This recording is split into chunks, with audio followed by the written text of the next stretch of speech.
¿Qué tal? Bueno, ¿cómo están? Acá estamos en este espacio que podemos decir que es como una charla entre profesores del Instituto de Formación Docente de las materias específicas del área de filosofía, ¿no? Que, bueno, básicamente lo que vamos a tratar de hacer es explicar un poco los recursos audiovisuales que estuvimos generando durante todo el año pasado y vamos a seguir generando durante este año para justamente compartir en espacios de enseñanza de la educación media, como también pensados como recursos para docentes que estén practicando la disciplina de filosofía en el aula de media. Voy a pasar a presentar acá al equipo de trabajo, que estamos en este proceso, ¿no?, de trabajo justamente.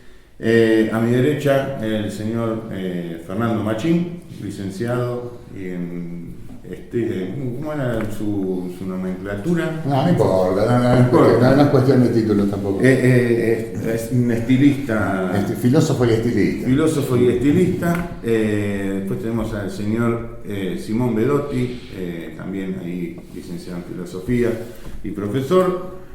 El señor Santiago Ciordia, ¿no?, acá también recién llegado y incorporado en este grupo de trabajo, y el señor Mauro Platner, también filósofo contemporáneo, ¿no?, y encantado de la discusión contemporánea, y quien les habla, Gabriel El Chiqui de la Feria. Así que bueno, un poco la idea es poder traer a ustedes, a los que nos están escuchando, a los que nos están viendo, un poco cómo surge la idea de generar estos recursos audiovisuales. No sé si alguno quiere empezar, o cuál sería el interés de generar estos recursos. Y me miran todos a mí, no tengo mucha chance, ¿no? A mí me parece que surge como una demanda con la implementación del diseño de secundaria en la provincia de Neuquén. El enfoque que tiene es muy novedoso, más allá que para mí tiene sus cositas dando vuelta ahí que seguramente cuando lo revisen lo podrán acomodar, y surge como una necesidad. Así como de una necesidad también surgió el diseño de la carrera de filosofía. Eso es poder tirarles una onda, somos como facilitadores, si se quiere, de algún diseño, y no porque la tengamos recontra clara, sino que esto también fue bastante exploratorio. Y bueno, y llegamos a esto que está bueno que sirva como recurso para docentes y estudiantes. Me parece que está buenísimo. Y nada, no somos especialistas ni técnicos en estas cuestiones de la difusión.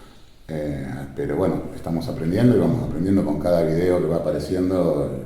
Tenemos nuevos aprendizajes y eso me parece que es súper enriquecedor para nosotros también.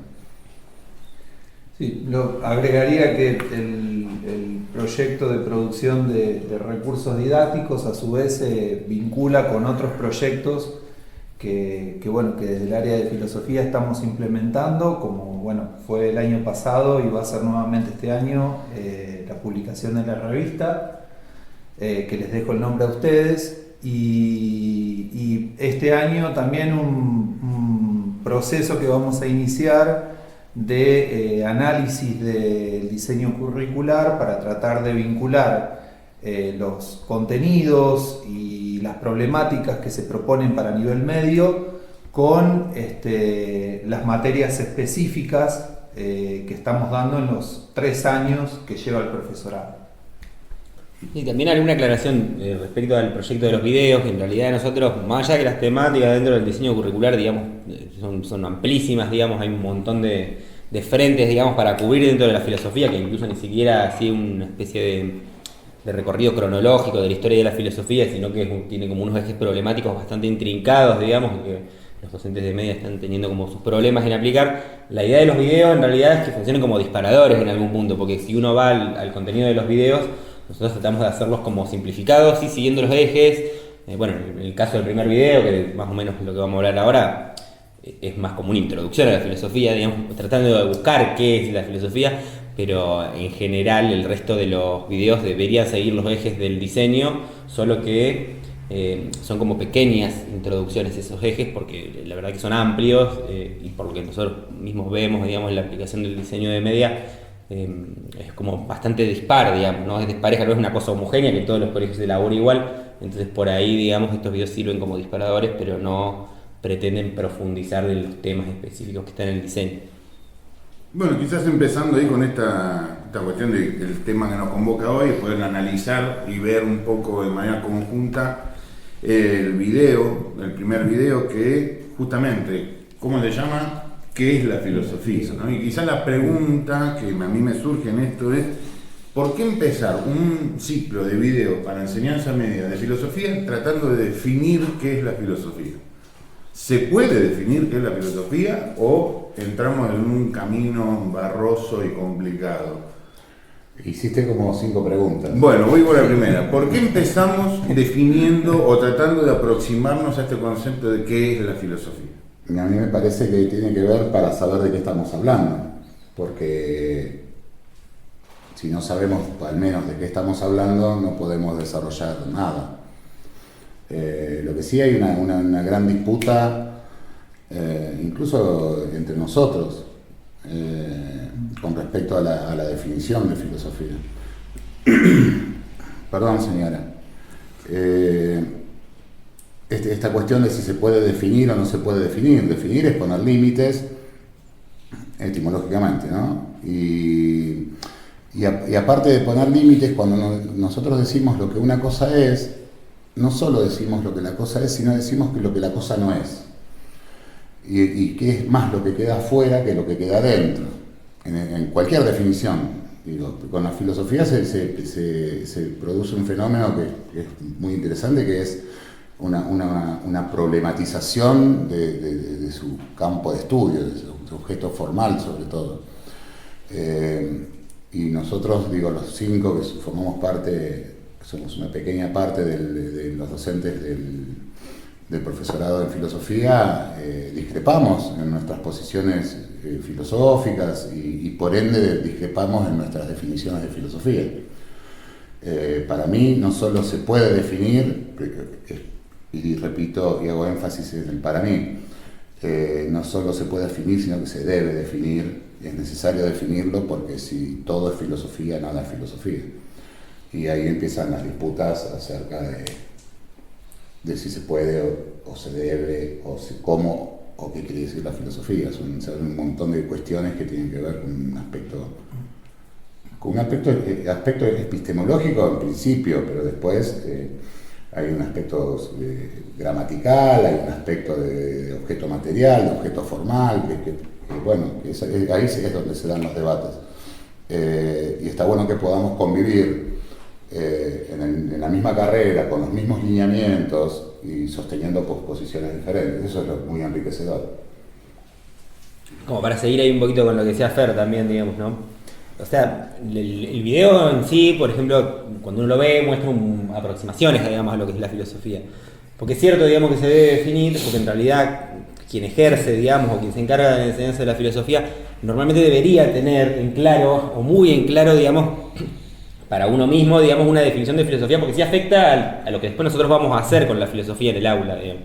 En ese caso, el video muestra aproximaciones por una cuestión también de ampliar, para que quien esté en ese cargo, quien esté viendo el video, quien esté en el rol de enseñante de filosofía, tenga que tomar una definición específica sobre lo que sea la filosofía para abordar la enseñanza, porque cambia, digamos, ¿no? No es lo mismo definir la filosofía como aparece en el video, no sé, como una práctica social, situada e interesada, que es como una especie de indagación de los entes últimos o del ser en tanto que ser, que es una definición, si se quiere, mucho más abstracta, más clásica, digamos, y eso involucra como distintas formas de enseñarla luego, digamos. Entonces es como una especie de imperativo para cualquier docente de filosofía tener como esa apuesta, digamos, por lo que entiende que sea la filosofía y lo que va a hacer luego en el aula en nombre de esa filosofía, digamos, ¿no? Que de por sí igual el diseño curricular tiene su perspectiva, pero además del diseño curricular, el docente debe ubicarse muy bien, digamos, frente a esa pregunta. Digo, no es una pregunta que se pueda pasar por arriba, por eso por ahí empezamos con eso, porque es medio como el inicio de todo, y además uno no puede caer nunca a un curso de nivel medio, digamos, sin arrancar por esta pregunta, por lo menos no para enseñar filosofía, digamos, ¿no? Y acá me quedo un poco con lo que está diciendo en la pregunta de, es medio complicado definirla, entonces por eso nosotros ponemos aproximaciones, o la aproximación le quita peso a esa definición. Hay una posibilidad de que convivan varias definiciones, como porque vos decías que tomar sobre una definición a mí me ayuda después a tomar postura frente al aula y hablar con los chicos de una forma determinada. Que en esta cuestión bien basada en la palabra, aproximación o definición. ¿Por qué nosotros elegimos decir más aproximaciones sobre el significado de la filosofía y no definiciones? ¿Qué buena pregunta? Muy buena pregunta. Porque me parece a mí que la importancia de preguntarse acerca de qué es la filosofía, como decían acá los compañeros, que es fundamental para la práctica docente de la disciplina y para la disciplina en sí misma también tener alguna delimitación, solo habilita aproximaciones, porque cualquiera que quiera definirla de manera absoluta y de una vez y para siempre, por lo menos se va a topar con objeciones de personas que también pertenecen al campo de la filosofía, y sería una práctica un poco dogmática pretender expulsar esas objeciones de este terreno. Entonces, la filosofía es una especie de terreno en disputa para la cual necesitamos en la práctica una especie de definición hipotética, siempre, más o menos abierta, que tenga algunas respuestas y algunas preguntas también necesariamente, porque si no, no deja de ser un saber problematizador. Y me parece que ya aventurando un poco más hacia la definición per se y hacia las aproximaciones que aparecen en el video, yo hago una lectura, bueno, menciono cuáles son, para continuar, las aproximaciones que están en el video, ¿no? Se lo piensa como amor al saber, como amistad con el concepto, se lo piensa como el estudio del ente en tanto que ente, y la tercera aproximación es la filosofía como saber situado E interesado. Práctica social, situada e interesada. Y me parece que ninguna de las tres se puede decir de manera tajante que sea incorrecta, ¿no? De algún modo me parece que la filosofía vive en esa especie de tensión o retroalimentación entre la crítica, el delimitar, el poner límites a lo que se puede decir o no, y la especulación como algo que interviene sobre ciertos regímenes o marcos de sentido en una sociedad según ciertos intereses. Por lo tanto, también no estoy de acuerdo ni con la idea súper relativista de que todo lo que decimos depende de una sociedad en la cual estamos inscriptos, ni tampoco con la idea de que la filosofía no se pueda hacer cargo de cuestiones prácticas o de cuestiones útiles. De hecho, necesariamente, como decían los compañeros, responde a una necesidad. Bueno, ahí justo me das el pie a estas cuestiones de las aproximaciones que nosotros hablamos en el video, y quizás una que me gustaría discutir. Vamos a discutir las tres igual, ¿no? Pero le digo, vamos por partes, digo ya que el destripador. ¿Hay piña? No sé, vamos a ver después. Una primera aproximación, que es la que nosotros arrancamos el video, dando ahí quizás algunas certezas, es esta cuestión de amor a la filosofía. Vi parte del video separando, ¿no?, esta palabra filo, que es amor, y sofía, conocimiento, y de ahí se desprende esta cuestión del amor al saber. Para el que no tuvo ninguna aproximación a la filosofía porque no tuvo ninguna formación, o por esto, un chico de 13 años que está recién ingresando a la escuela secundaria y tiene filosofía en su primer comienzo de los primeros días de marzo, ahí arrancando el año, ¿cómo le explicamos a estos chicos qué es ese amor al saber, ¿no? Estamos hablando de que hoy en día la palabra amor está resignificada en una bocha de cosas, y que el saber también está resignificado en muchas cosas, ¿no? Uno hoy aprende, se rompió esa estructura del único lugar donde se aprende, o los templos del saber, y hoy el saber circula por todos lados. Entonces digo, ¿cómo aproximamos a estos chicos o a esta persona que nunca tuvo acceso a una definición de la filosofía en esta cuestión de qué es el amor al saber? Bueno, nuevamente creo que Bueno, nuevamente nos chocamos con esto de la importancia o no importancia de definir, digamos, o de precisar qué entendemos por algunos términos. Creo que, digamos, hablar de amor al saber puede significar, entre otras cosas, hablar de una actitud que tiene que ver con una búsqueda que surge de un deseo. Entonces, quien se dedica a esta tarea que llamamos filosofía, entendemos que lo hace desde o a partir de un deseo de conocer, comprender, deseo de dar con alguna respuesta que satisfaga, digamos, esas ansias esas ansias de hallarla, vamos a decirlo de algún modo. Y bueno, o sea, amor al saber, creo que, digamos, que el objeto ahí se muestra sumamente amplio, digamos. Si hablamos de saber como algo, o entendemos por saber algo absoluto, algo acabado, me parece que estamos pifiando. Pero sí, creo que lo que quiere decir, o una de las formas de entender esta definición de filosofía, es amor a la búsqueda del conocimiento en cualquier área que este conocimiento se presente. Entonces, por ahí como inicio, se me ocurre que puede, para un alumno, una alumna de 13, 14 años, me parece que puede funcionar, digamos, como introducción. Como amor a la pregunta. Exacto. Estar ahí. Como actitud fundamental de ese amor al saber, digamos, surge la pregunta, digamos, ¿no? La pregunta por el qué, la pregunta por el por qué, ¿sí? Esos son como los primeros pasos que tal vez uno puede identificar en esta tarea. Yo quiero hacer notar algo respecto a esa primera definición, y que apunta a una cuestión afectiva, lo cual es bastante raro, digamos, porque el amor, deseo, digamos, ¿no? Hablan ni siquiera yo lo definiría como una actitud, es estrictamente un afecto, digamos, ¿no? Habla de un hambre que puede tener una persona de conocimiento, digamos. Y eso está bueno, digamos, porque esa primera definición sí cuadra con experiencias que cualquier joven puede tener, digamos, ¿no? Y que nosotros mismos hemos tenido como estudiantes de filosofía, pero no solamente los que han estudiado filosofía, ¿no? No sé si Aristóteles decía que todos los seres humanos o todos los hombres tienden por naturaleza o quieren saber por naturaleza, digamos.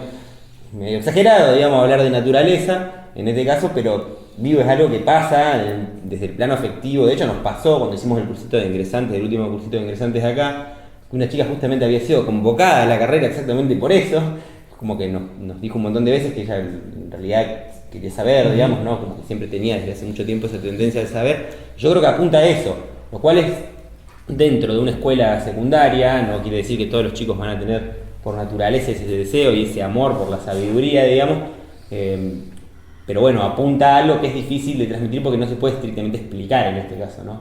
Es como uno logra transmitir que si alguien tiene esa chispa y esas ganas de saber y ese deseo y esa cuestión emocional que lo liga al conocimiento, tiene como una especie de ventaja para empezar a filosofar, pero que también nosotros como docentes tendríamos que propiciar el ámbito áulico, digamos, para que esa definición funcione. Paradójicamente tiene que sentirse, digamos. No tanto explicar, sino es que una cosa que tendríamos que poder lograr que sientan nuestros estudiantes en algún punto, digamos.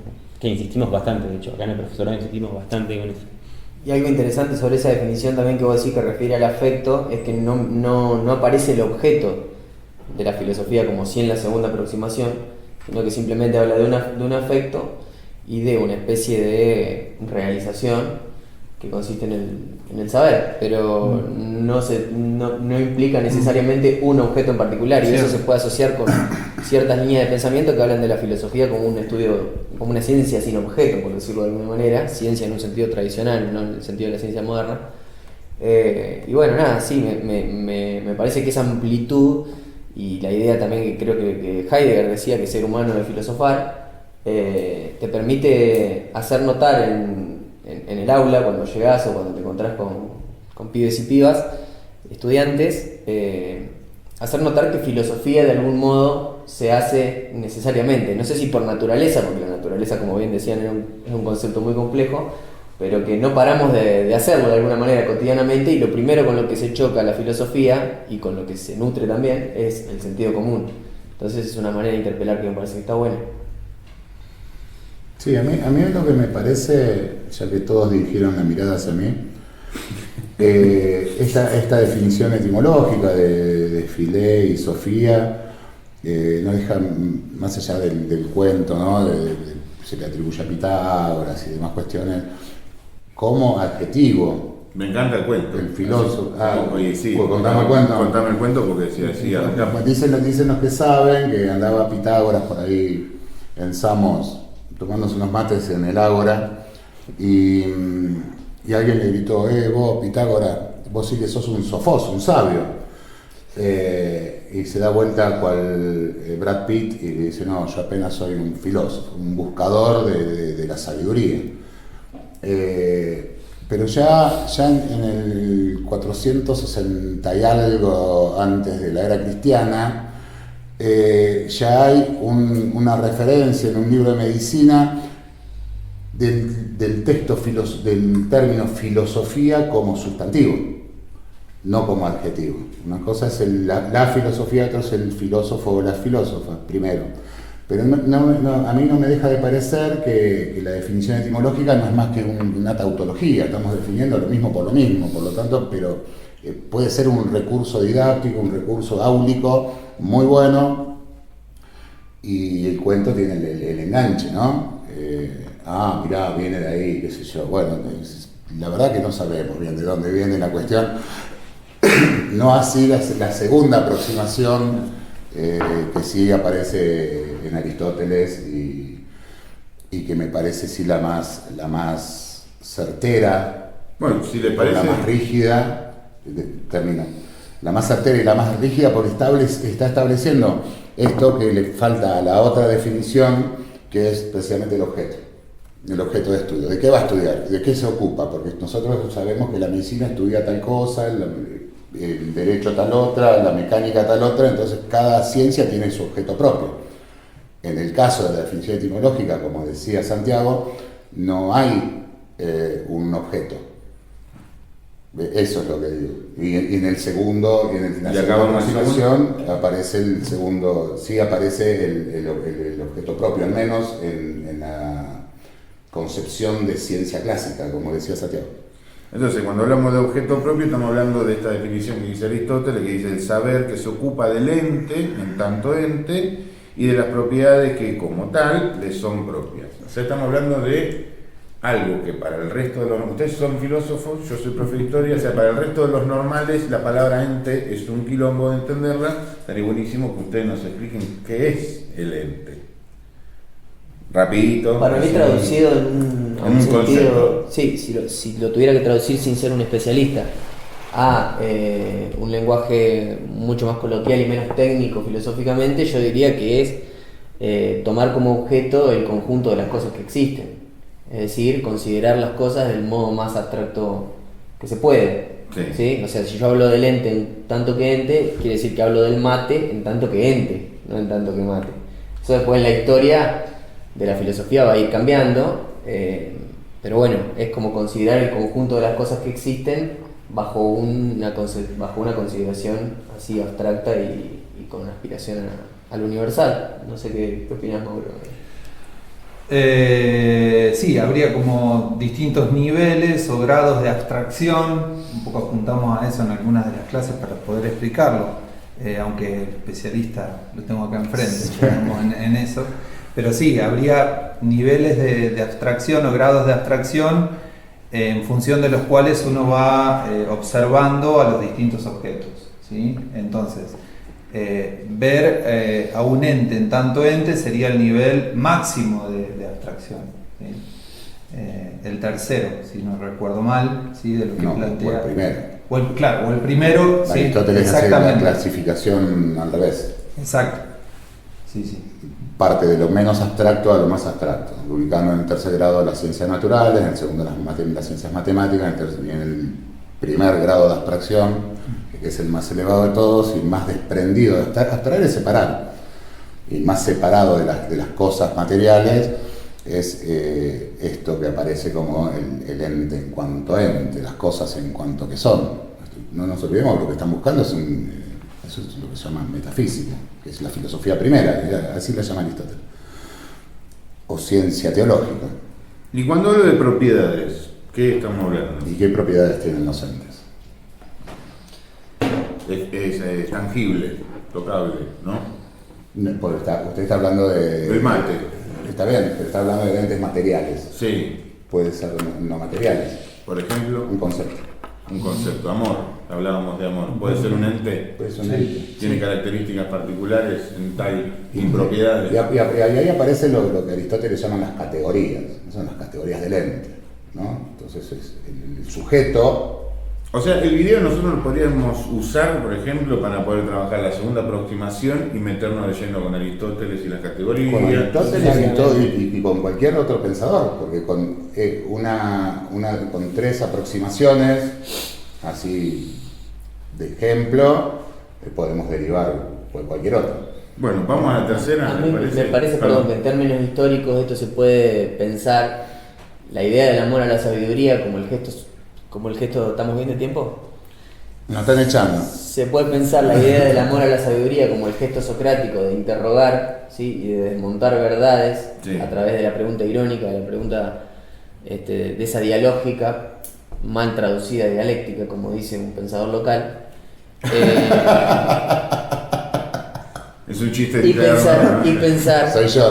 y pensar que hay como eso que decía hoy, esa especie de tensión entre crítica y especulación. Se podría pensar que la idea de amor a la sabiduría sin definir un objeto es un tanto crítica en la medida en que no postula ninguna entidad última, y esta otra es más especulativa, que retorna, digamos, esta intencionalidad de Platón de postular una ontología, un mundo de las ideas ontológicamente diferenciado desde las apariencias, o la idea de Aristóteles de pensar en una filosofía primera que se encargue del ente en cuanto que ente, ¿no? Estos objetos metafísicos vuelven un poco a la línea de Parménides, que es anterior a Sócrates, que también proponía una especie de sistema acerca de la realidad como un conjunto, ¿sí?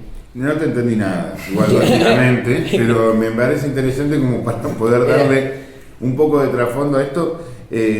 Puedo entender que quizás la filosofía propiamente dicha cuesta definir, porque seguramente acá somos 5 y los 5 podríamos tener cuestiones totalmente distintas, pero también tiene que ver con esta tercera aproximación que nosotros hablamos con que es interesada y situada, ¿no? Cada uno está en un espacio distinto o se ha formado en espacios distintos, en momentos distintos, donde también se encara la filosofía de manera distinta, y leemos autores que han transitado, ¿no?, históricamente en momentos distintos. En esta tercera aproximación que habla justamente del carácter situado, ¿no?, y que es interesada, ¿cómo lo podríamos definir o cómo lo podríamos explicar a los pibes o a la gente que nunca ha estudiado filosofía o se ha acercado a esto?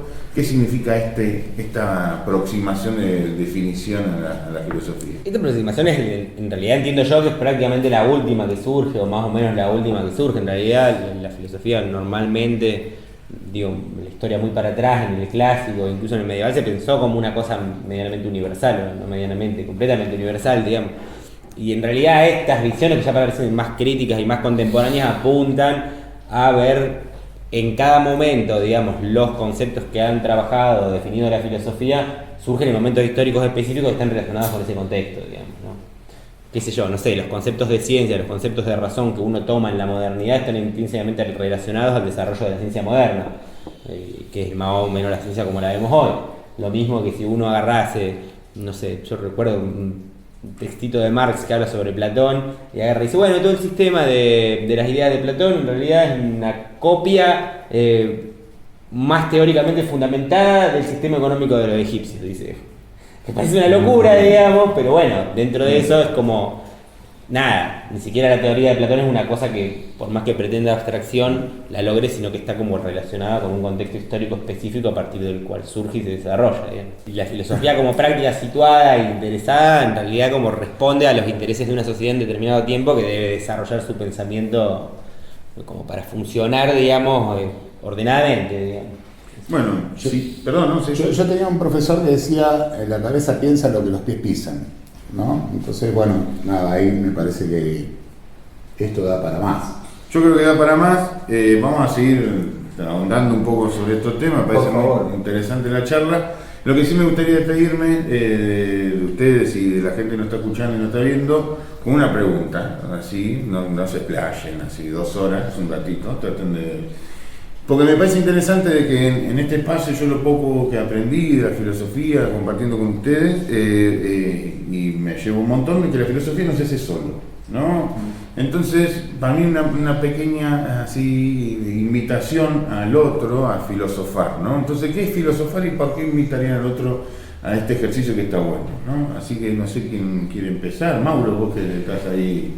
No, bueno, yo, digamos, me enfilo detrás de esta tercera forma de presentar la filosofía. Me parece que tiene que ver con problematizar lo que nuestros pies pisan, retomando también en parte la definición del profe de Fer, y me parece que es una práctica rica y necesaria, o necesaria y rica, depende de donde uno quiera poner los acentos, para hacerla hoy, porque justamente ante tanto bombardeo de información, de imágenes y tantos otros, etcétera, y de productos, ¿sí? Está bueno el ejercicio de pararse a pensar. Y si es con otro, mucho mejor. En esta mesa estamos personas que para nada pensamos lo mismo, ni siquiera, o sea, en cuanto a la disciplina que nos reúne y en cuanto a la vida en sí misma. Pero creo que el ejercicio de compartir hace que cada uno de nosotros nos vayamos más enriquecidos de cada encuentro. Tengo una rondita. ¿Qué es la filosofía? Filosofar. ¿Qué es filosofar? ¿Qué es filosofar y por qué está bueno hacerlo? Bueno, me parece que en principio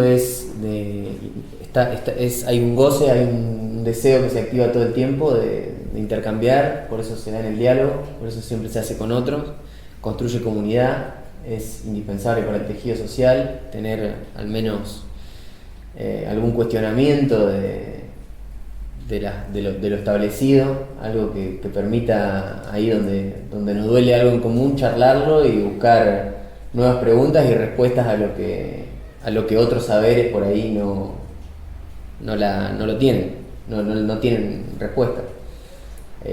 Improvisar, hipotetizar, especular y que nunca necesariamente se corte o tenga una clausura definitiva. Interesante. Yo por ahí filosofar sería como meterle el freno de mano al flujo de ideas y imágenes que te pasan por la cabeza, detener ahí un rato y pararse a pensar, gozar un poco el pensamiento, revisar, digamos, lo que uno tiene en la cabeza, lo que todos tenemos en la cabeza, no es lo que uno solo tiene, y a partir de ahí buscar y revisar, digamos, ¿no? En todos los que ya vivieron y ya escribieron y ya pensaron, digamos, a ver cómo nos pueden dar una mano, digamos, para gozar un poco de ese freno, digamos, a lo que tenemos en la cabeza, que normalmente va a velocidad de la luz, digamos, ¿no? O de los riffs.